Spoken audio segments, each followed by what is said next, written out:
நேரிலே கள்ளக்குறிச்சி மாவட்டத்தில் வயசான ஒரு ஐயா, அவர் தொட்டு தாலி கட்டின அவருடைய பொண்டாட்டி அவருக்கே தெரியாமல், ஊருக்கும் தெரியாமல், பக்கத்து ஊருக்காரங்க கூட ரிலேஷன்ஷிப்பில் இருந்து ஒரு நாள் மொட்டை மாடியில் அந்த கள்ளக்காதலன் கூட உடம்புல ஒட்டு துணியே இல்லாமல் மொட்டை மாடியில் இரவோட இரவாக ஒன்று மொன்னா இருந்ததை பார்த்துக்கிட்ட அந்த ஐயா பொறுக்க முடியாமல் அருவாள் எடுத்து 2 பேரையும் சர மாதிரியா இருந்தாலும் ஆத்திரம் தெரியாமல் 2 பேரோட அறுத்து எடுத்து கட்டப்பையில் போட்டு நேராக பைக்கில் பஸ்ஸில் ஏறி போயிட்டு போலீஸ் ஸ்டேஷனில் சரண்டர் அடைஞ்ச சம்பவம் தான் இப்போ நாடு முழுக்க பரபரப்பாக பேசிகிட்டு இருக்காங்க.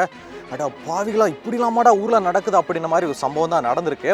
ஸோ இதுக்கு பின்னாடி இருக்கிற அந்த ஐயா யார், அந்த ஐயா சர மாதிரி சொன்னால் அந்த அம்மா யார், அந்த அம்மாவுக்கும் அந்த கள்ளக்காதலனுக்கும் எப்படி ஒரு கனெக்ஷன், அதாவது எப்படி ஒரு பழக்கம் உருவாச்சு, அவங்களுடைய உடல்கள் கண்டெடுக்கப்படும் போது அந்த மொட்டை மாடியில் அவங்க உடல் விடிய விடிய என்ன மாதிரியான நிலைமையில இருந்துச்சு, கடைசியில் அந்த ஐயாக்கு என்ன தண்டனை கொடுத்தாங்க அப்படின்றது தான் இந்த செய்தியில் நீங்கள் தெரிஞ்சுக்க போகிறீங்க.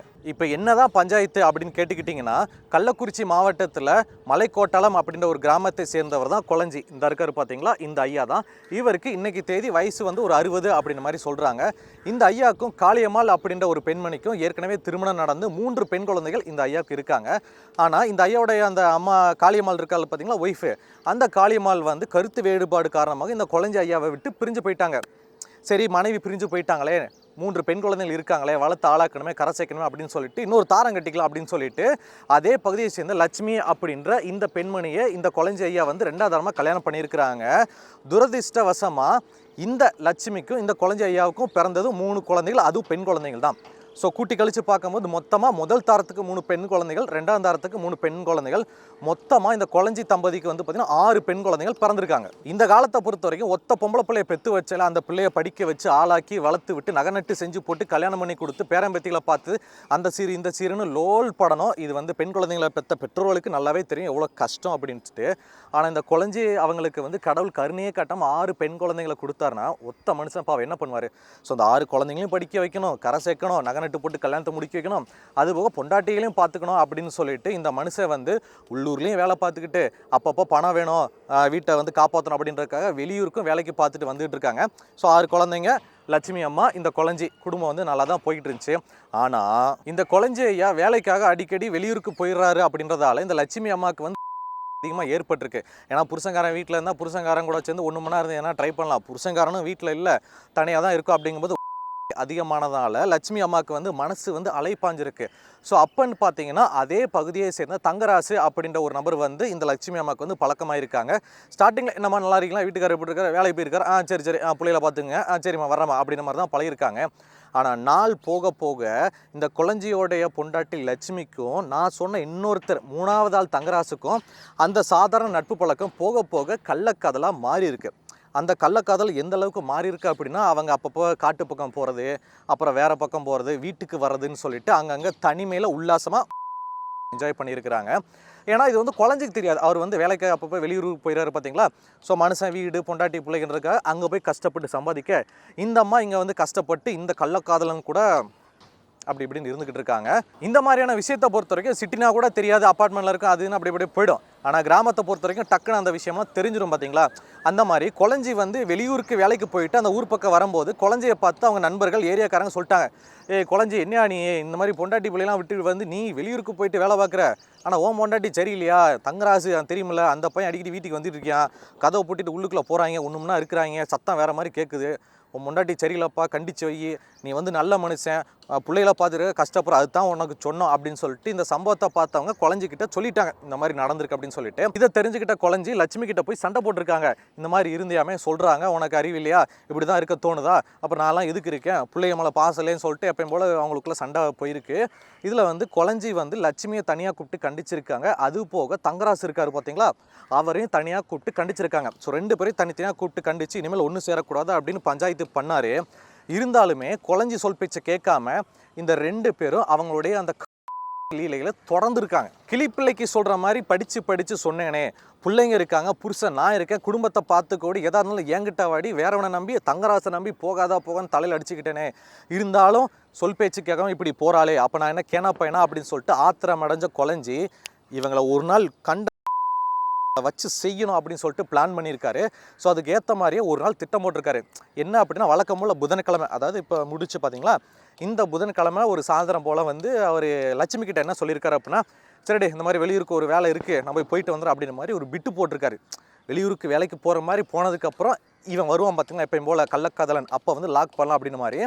ஸோ எப்பயும் போல் லட்சுமி கிட்ட குழஞ்சி வெளியூருக்கு வேலைக்கு போகிறேன்னு சொல்லிட்டு அவர் வந்து கிளம்பிட்டார். ஆனால் அவர் உண்மையிலே கிளம்பலை. அப்படியாக்க வேறு தெருவழியாக போயிட்டு வீட்டுக்கு பின்னாடி இந்த புதரில் போயிட்டு ஆல்ட் ஆகிட்டாங்க அப்படின்ற மாதிரி சம்பவத்தை நேரில் பார்த்தவங்க அந்த போலீஸோட ஸ்டேட்மெண்ட்டில் குழஞ்சி இதைத்தான் சொல்லியிருக்காங்க. சரிங்களா? ஸோ இவர் வந்து வீட்டுக்கு பின்னாடி போயிட்டு வந்து ஒளிஞ்சிக்கிட்டாரு. இந்த லட்சுமி மேம் என்ன பண்ணிட்டாங்க, சரி புருஷன் எப்பயும் போல் வெளியூருக்கு வேலைக்கு போயிட்டான், எப்பயும் போல் தங்கராஜை வர சொல்லணும்னு சொல்லிட்டு தங்கராஜ் ஃபோன் பண்ணி தங்கு இந்த மாதிரி புருஷன் வந்து வேலைக்கு வெளியூருக்கு போயிட்டாரு, நீ எப்பயும் போல் வா நம்ம 1 மணி நேரம் இருக்கலாம்னு சொல்லிட்டு கூப்பிட்டுட்டு தங்கராஜ் வந்துட்டான். ஸோ தங்கராஜ் வந்ததுக்கப்புறமா இந்த லட்சுமியும் தங்கராஜும் வீட்டுக்குள்ளே இருந்து அப்படி நேராக மொட்டை மாடி போயிருக்காங்க. ஸோ அந்த கும் இருட்டில் மொட்டை மாடிக்கு போயிட்டு அவங்க ட்ரெஸ் எல்லாம் உடம்புல ஒட்டு மொட்டை மாடியில் அந்த இயற்கை காற்று வாங்கி இயற்கை நிலா வெளிச்சத்தை வாங்கி 1 மணி நேரம் கொஞ்சம் இருந்திருக்காங்க. பின்னாடி தானே இருக்காரு குழஞ்சி, வீட்டுக்கு பின்னாடி ஒளிஞ்சிருக்காரு. அவர் இதுக்கு தான் காத்துக்கிட்டு இருக்காரு, அவன் எப்போ வருவான் பிடிச்சி அடிக்கலாம்னு சொல்லிட்டு அவர் பார்த்துட்டாரு. பார்த்த உடனே குழஞ்சி என்ன பண்ணியிருக்காருன்னா நேராக விறுவிறுன்னு கீழே வீட்டுக்குள்ளே போயிட்டு அங்கே இருந்த பெரிய எடுத்துட்டு மொட்டை மாடிக்கு விறுவிறுன்னு ஏறி இருக்காரு. அப்படி மொட்டை மாடி இப்படி வளைஞ்சு ஏறி வரும்போது அந்த மொட்டை மாடியில் வந்து லட்சுமியும் தங்கராசும் ட்ரெஸ் எல்லாத்தையும் அதை பார்த்தோன்னே இன்னும் ஆத்திரமாயிட்டு நேராக அவங்ககிட்ட போயிட்டு திருந்த மாட்டேங்களாடா அப்படின்னு சொல்லிட்டு 2 பேரையும் நறுக்குன்னு வச்சுட்டாரு. இருந்தாலும் அந்த குழஞ்சி மனுஷனுக்கு ஆத்திரம் தீராமல் 2 பேரோட தலை இருக்கு பார்த்தீங்களா, தலையிலே கேரி பேக் இருக்கு பார்த்தீங்கன்னா, பாலித்தீன் கேரி பேக்கு 2 பேரோட கேரி பேக்கில் வச்சுட்டு சுருட்டு போட்டு அதுக்கப்புறம் கட்டப்பையில் போட்டு யாருக்கிட்ட எதுவுமே சொல்லாமல் சட்டையை மாற்றிட்டாரு. சட்டை தெரிச்சிருக்கும் பார்த்தீங்களா, சட்டையை அப்படியே மாற்றிட்டு கட்டப்பை எடுத்துட்டு அவர் பைக்கு பின்னாடி சைடில் கட்டப்பையை வச்சுட்டு நேராக கள்ளக்குறிச்சி பஸ் ஸ்டாண்டு போயிருக்கா. அப்படியே கள்ளக்குறிச்சி பஸ் ஸ்டாண்டில் பைக்கை போட்டு கள்ளக்குறிச்சியிலேருந்து திருச்சி பஸ் ஏறி இருக்காரு. திருச்சியில் போய் இறங்கி நியர்பை இருக்கிற திருச்சி சென்ட்ரல் ஜெயில், திருச்சி மத்திய சிறைச்சாலை இருக்கும் பார்த்தீங்களா, அங்கே நேராக போயிட்டு இந்த மாதிரி கட்டப்பையோடு போயிட்டு சரண்டர் ஆகிட்டார். இந்த குழஞ்சி ஐயா கையில் கட்டப்பையில் 2 திருச்சி சென்ட்ரல் ஜெயிலில் போயிட்டு அங்கே இருக்கிற அதிகாரிகள்கிட்ட ஐயா அந்த மாதிரி காட்டிட்ட போது அப்படி எல்லாரும் ரொம்ப ஷாக் ஆகிட்டாங்க. அதுக்கப்புறமா என்ன ஏதுன்னு கேட்கும்போது ஆஸ் யூஸ்வல் குழஞ்சி ஐயா சொல்லிட்டாரு, ஐயா இந்த மாதிரி நான் இந்த ஊரை சேர்ந்தவன், எனக்கு 6 பிள்ளை இருக்குது, என் பொண்டாட்டி இந்த மாதிரி இருக்கிறா, பக்கத்து ஊருக்கார தங்கராஜ் கூட 1 மணி நேரம் இருந்தா, கொஞ்சம் நான் மொட்டை மாடியில் ஏறி பார்க்கணும் அப்படி இப்படி இருந்தாங்க. ஸோ அவங்க அப்படி இப்படி இருந்ததால நான் எனக்கு ஆத்திரம் தாங்க முடியலையா, அறுவலை எடுத்து நான் சரணடைய வந்துட்டு அப்படின்ட்டாங்க. திருச்சி மத்திய சிறைச்சாலையில் இருக்கிற அங்கே இருக்கிற அதிகாரிகள் அந்த கள்ளக்குறிச்சியில் அந்த ஏரியா போலீஸ் ஸ்டேஷனுக்கு கால் பண்ணி, சார் இந்த மாதிரி உங்களுடைய சர்க்கிள் கீழே வரக்கூடிய பகுதியில் இருக்கிறவங்க வந்திருக்கா, அப்படி நீங்கள் வந்து அவரை வந்து அழைச்சிட்டு போங்க அப்படி சொன்ன உடனே அங்கே இருக்கிற போலீஸ்காரங்க வந்து குழஞ்சி அரெஸ்ட் பண்ணி கூட்டிகிட்டு போயிட்டாங்க. ஸோ அவங்களும் போயிட்டு குழஞ்சிக்கிட்ட வந்து இந்த மாதிரி விசாரணை நடத்துனாங்க. விசாரணையில் குழஞ்சி யார், குழஞ்சியோட ஒய்ஃப் யார், பின்னாடி என்ன பேக்ரவுண்டு, எதுக்காக அப்படிலாம் தெரிய வந்துச்சு. ஸோ உடனே வந்து போலீஸ்காரங்களும் அங்கே வந்து ஸ்பாட்டுக்கு போயிட்டாங்க. அந்த 2 அசால்ட்டாக போயிட்டு திருச்சி சென்ட்ரல் ஜெயிலில் போயிட்டு அரெஸ்ட் ஆகிற அந்த கேப்லேயே காலையில் விடியும் போதே போலீஸ்காரங்களுக்கு தகவல் வந்துச்சு, சார் இந்த மாதிரி ஏரியாவில் இருந்து இந்த மாதிரி வீட்டு மொட்டை மாடியில் 2 பேர் இல்லாமல் முண்டமாக ரத்தத்தில் கிடக்குறாங்க சார், வந்து என்னன்னு பாருங்கன்னு உடனே. ஸோ இங்கே குழஞ்சி சரண்டராக அங்கே போலீஸ்காரங்களை அரெஸ்ட் பண்ண அதே சமயத்தில் இன்னொரு டீம் அங்கே ஸ்பாட்டுக்கு போய் பார்க்குறாங்க. ஸோ அப்போ போலீஸ்காரங்க வந்து மொட்டை மாடி ஏறி பார்க்கும்போது பார்த்தீங்கன்னா அவ்வளோ பெரிய மொட்டை மாடி ஃபுல், ஒரு இடம் கூட கம்ப்ளீட் இல்லை, எல்லாமே கிடக்குது. ஸோ அதுக்கப்புறம் தான் என்ன ஏதுன்னு தெரிய வந்துச்சு, இது வந்து அந்த ட்ரெஸ்ஸை பற்றி, இது வந்து அந்த லட்சுமி மேமா, இந்த ஆம்பளையால் யார் அப்படின்னு கேட்கும்போது தெரியல அப்படின்னாங்க. அந்த ஆம்பளையால் பக்கத்தில் வந்து ஒரு ஃபோன் கிடஞ்சிச்சு, அந்த தலையில் பக்கத்தில் ஃபோன் கிடஞ்சிச்சு. அந்த ஃபோன் எடுத்து என்ன செக் பண்ணும்போது தான் தெரிஞ்சுக்கிட்டாங்க, இந்த செத்து கிடக்கிற பேர் வந்து தங்கராஜ், பக்கத்து ஊருக்காரு அப்படின்னு. அதுக்கப்புறம் தான் இந்த பக்கம் வந்து குழஞ்சி எல்லாத்தையும் சொன்னார் பார்த்தீங்களா. ஸோ 2ஐயும் கனெக்ட் பண்ணும்போது கேஸ் ஓரளவுக்கு முடிவுக்கு வந்துருச்சு. ஸோ அதுக்கப்புறமா குழஞ்சி அவரை வந்து கைது பண்ணி அவரை வந்து விசாரணை போயிட்டுருக்கு. இதுக்கப்புறம் நிறைய விஷயங்கள் வெளியில் வரும். ஸோ இதுதான் மக்களே நாட்டில் நடந்து, இதுதான் செய்தி. கட்டுன பொண்டாட்டி தனக்கு உண்மையாக இல்லை, வேற ஒருத்தன் கூட கள்ள தொடர்பில் இருந்தான்ற ஒரு காரணத்துக்காக அந்த 2 பேருமே கொண்டு போய் சரணான சம்பவம் தான் இப்போ கள்ளக்குறிச்சியில் மட்டும் இல்லைங்க, நாடு முழுக்க பெரிய பரபரப்பை ஏற்படுத்திட்டு இருக்கு, ஒரு பெரிய டாக் மாதிரி போயிட்டுருக்கு. இந்த சம்பவத்தை கேள்விப்பட்டவங்க பார்த்த மக்கள் என்ன சொல்கிறாங்க அப்படின்னா, அந்த ஐயா பண்ணது கரெக்டு தான். அந்த ஐயா என்ன தப்பு பண்ணார், அப்பாட்டியை வச்சுருந்தாரா, தண்ணியை போட்டு தகராறு பண்ணாரா, 6 பொம்பளை பிள்ளைகளை பெற்று வளர்த்து ஆளாக்கி கட்டி கொடுக்கணுன்ற ஒரு ஆசையில் ஒரு பொறுப்பில் ராப்பகல் பக்கம் வேலைக்கு போகிறாரு.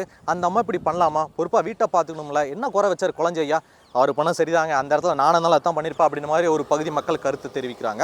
இன்னொரு பகுதி மக்கள் என்ன சொல்கிறாங்கன்னா, எல்லாம் இருக்கட்டுங்க, அதுக்காக இப்படி முடியும், ஒரு பஞ்சாயத்து பண்ணலாம், இல்லை வந்து அவங்க பஞ்சாயத்து பண்ணி 2 பேரையும் பிரித்து விடலாம், தீர்த்து விடலாம், சண்டை போட்டு போடா அப்படின்னு இருக்கலாம், அதுக்காக கண்டந்தனமாக ஒருவேளை தப்பு தாங்க, கொளஞ்சி ஐயா அப்படி பண்ணியிருக்க கூடாது அப்படி மாதிரி ஒரு பகுதி மக்கள் கருத்தை தெரிவிக்கிறாங்க. ஸோ இந்த சம்பவத்தை கேட்ட இந்த நியூஸ் வழியாக பார்த்த மக்களாகி உங்களுடைய கருத்து என்ன? கொளஞ்சி ஐயா பண்ணது சரியா தப்பா, இல்லை வேற என்ன மாதிரி பண்ணியிருக்கலாம் அப்படின்ற உங்களுடைய கருத்துக்களை பாலாவகை என் கூட சேர்ந்து கீழே கமெண்ட்ல தெரியப்படுத்துங்க.